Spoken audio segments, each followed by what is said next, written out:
So I want to show you how to insert the SIM card. So what you need to do here is the pin that came with the pack.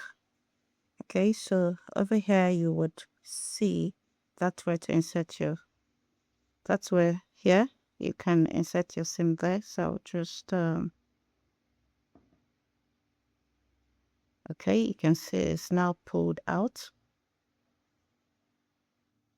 So I'm going to insert the SIM now. There you go.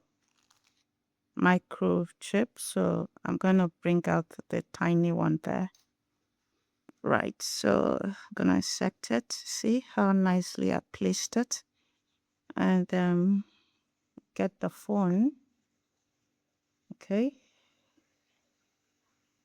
and you can put two SIM, right? It's dual SIM, right?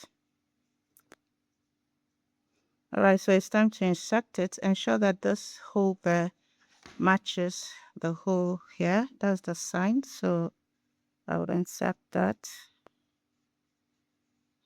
Right, that's it. And then turn the phone on here.